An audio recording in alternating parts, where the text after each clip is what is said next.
Hello mushroom people, it's been a little while since I last made a video. I've had a lot of stuff going on here up at the mushroom farm, a lot of good, a lot of bad as well, unfortunately, but you know, over the last 6 weeks I've fixed a lot of problems. I've updated a lot of things in the operation that weren't maybe quite as good as they could be, and I'm now feeling, since the last video that I released, much better about the operation.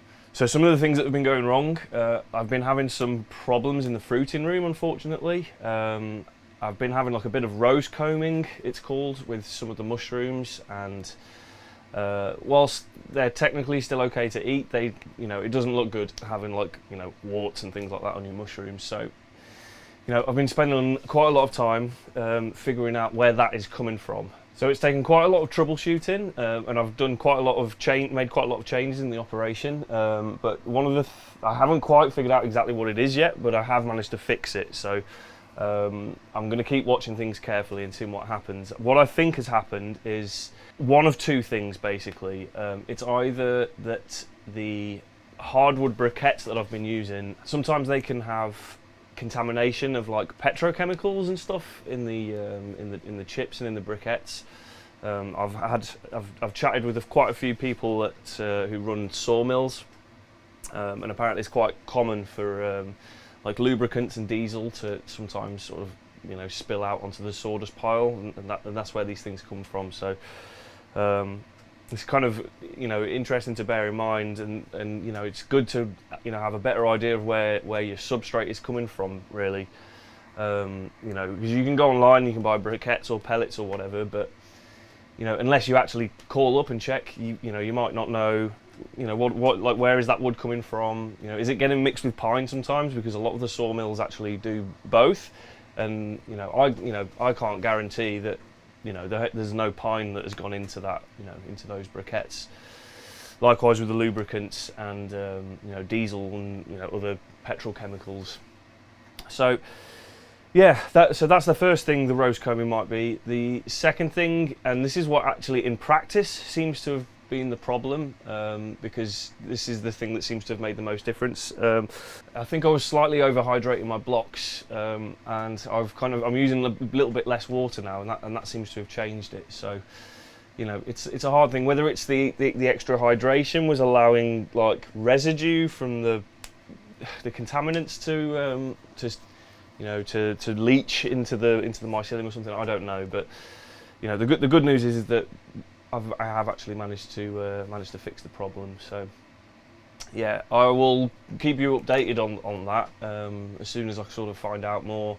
But fingers crossed, that's all good.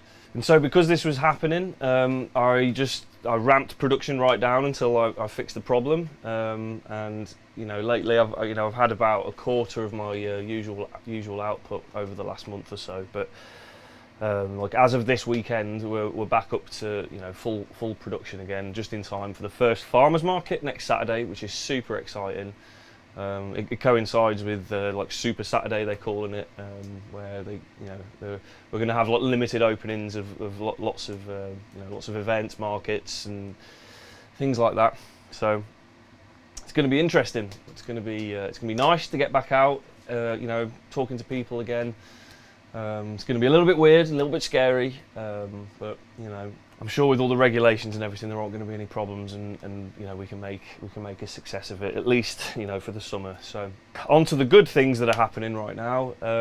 I have done a lot of updates and a lot of changes to the operation since I last made my video. This is the reason why I didn't actually finish my how I grow mushrooms series, because I'd gotten oops, I think I probably just touched the mic there. I'd gotten to the fruiting stage, and this is where the rose combing issues started. So I was going to make a video and with the problems in it, but without a real solution to it. I just thought I'd wait until I'd figured everything out so that I can give you a complete sort of video. The rose comb issue that I had, that will feature in the video. I'm still planning to do it, but like I said, I just want to have some conclusion to the drama, really, I suppose, and maybe help some people overcome the same issue if they're having it. The new racking in the fruiting room is working out tremendously now. Production's back up and running again. I've got much more space in there. It allows for much more airflow. It's much easier to clean, so I'm doing like full-on deep cleans once a week on Sundays, and it's just really easy, and it's actually kind of fun to clean now. You know, I can get loads of water down on the floor, and you know, we've got it properly tipped now, so the water goes into the drain and it just flies out the front. So we can be quite liberal with the way that we clean the floors and all of that. The steam steriliser is now updated and running. I think, you know, it's exactly where I want it to be now. I've got it nicely insulated and got it controlled by a PID, and I will take you outside and show you that in a minute. But that is just working fantastic. I can keep it held at 95 degrees. You know, for, you know, it takes about 8 hours to get up there, but once it's there, I can hold it there like within, you know, 0.1 or 0.2 degrees either way. You know, with only a minimal amount of the element kicking on. You know, it's I'd say for it, you know, it's maybe like 2 out of every 10 seconds it has to kick on, but that just, you know, maintains the temperature. It is really hot at the moment as well, so that's probably helping with it. But you know, big saving on the electricity bill there with that, as opposed to just running it constantly, you know, for 20 hours, which is just kind of ridiculous. So yeah, that's great. And then probably the biggest and best, which is, and I will definitely show you this, is the cement mixer to mix the substrate. Now, in my first How I Grow Mushrooms video, how I was preparing the bulk substrate, you saw me doing, well, what was 70 bags worth with a spade and kind of with my bare hands. You know, I think that method that I was doing it is very well suited to doing 8 blocks at a time, something like that, right? And you know, if you're just doing 8 blocks, I think it's fine. I started doing it that way and just scaled it up without, you know, without really investing in any new equipment. You know, but it quickly became clear to me after making that video and after having a few suggestions that, you know, I was well overdue an upgrade. And you know, it was, you know, I was just needlessly suffering with it really, which is kind of stupid. The good news is the cement mixer just, oh my god, it just makes life so much easier. It's amazing. Like my back, my spine is going to thank me. Just you know, it already is, like, it's all, you know, already feel loads better. It's loads easier up here. So I don't want to be waffling on for too long, and I'd love to give you a tour around. So there are more things that have changed. And I might get to that in as we go around the farm in a second, but you know, plan to make loads more videos. I'm not giving up on the channel. I'd like to build it a bit more. And so, you know, as always, any suggestions, anything that you'd like me to say or touch on, you know, any questions that you've got, just get in touch. I'm happy to answer them, and you know, if I think it's a good thing to make a video about, I'll make a dedicated video. So let's go for a little wander about. So I'm pretty sure everything in the lab is still about the same as it was last time. So there's nothing new there really. So we've got the usual bulk substrate. Everything's looking quite nice. This is with a new sawdust. I'm using instead of the briquettes, I'm using a pure oak sawdust that I'm getting from a local sawmill. This is one of the other new things that I've changed recently, and the mycelium seems to be absolutely loving it. This was 3 days ago, a gnocchi. So yeah, I'm feeling quite good.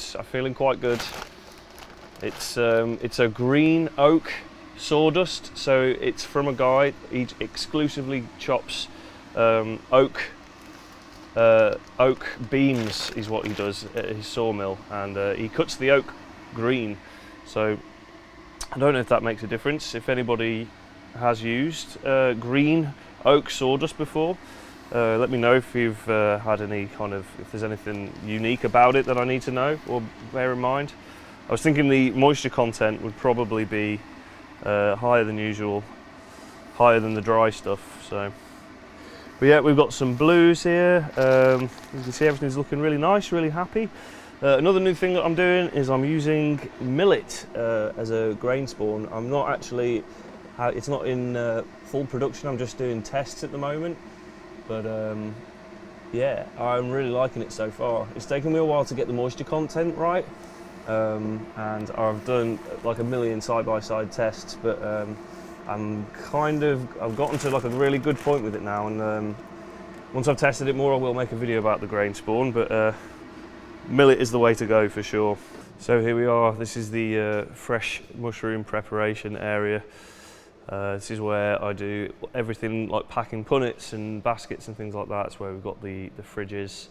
The tennis table has now been completely sacrificed to mushroom cultivation, but it's good. These are actually quite a bargain for the size of a table that you get, so yeah, it's doing a good job. Another new thing, we've got these upright fridges now, which very nice, very nice. Here we've got the fresh mushrooms, bit of spawn at the bottom there. As you can see, this one was an absolute monster on the top here. It was 670 odd grams on a first flush, which I was very, very happy with, very nice. So this is the substrate preparation area. Now this is probably the most different from the last time I made a video. There's a lot of changes here. We've now got a drain in the floor, which is super, super helpful.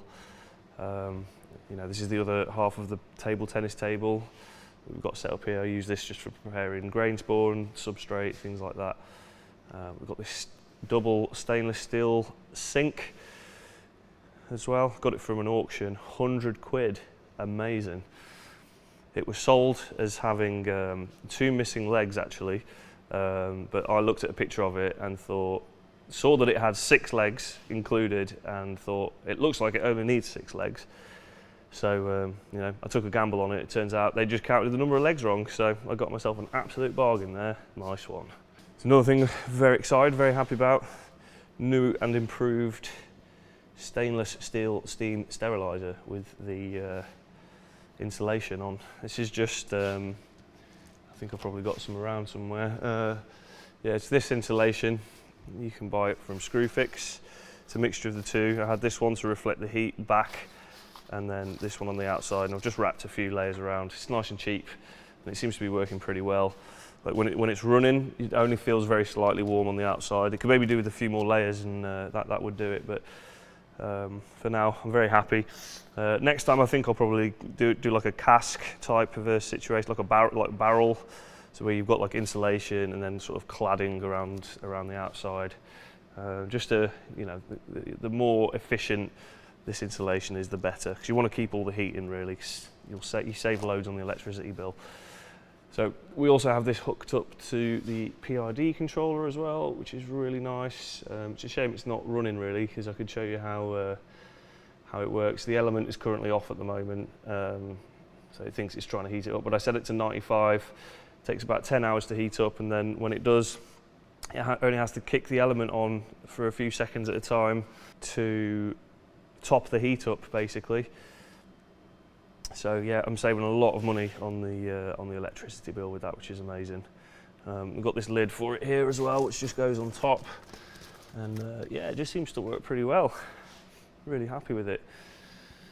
So onwards, the thing that's saving me the most time, oh, this cement mixer, it's absolutely wicked. I am going to make a little like addendum video to go with the first bulk substrate video that I did, with just a little update on how I'm doing it now. I shall keep the old one up, but I'll put like a little edit at the start just to say, you know, if you're planning on doing it at this scale, don't try it this way. Use a bloody cement mixer for God's sakes, because it's worth it. It's going to save you time, money, and pain, and you'll be very happy.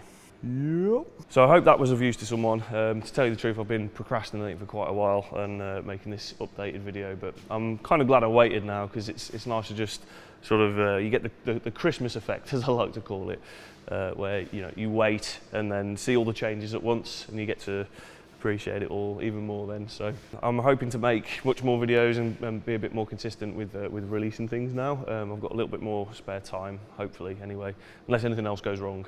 We don't know. So yeah, the next thing I'm going to make is the addendum to the first bulk substrate video, and then I will finish off the series with the video on fruiting. And then I've got 3 or 4 different series / projects that I'd like to maybe start after that.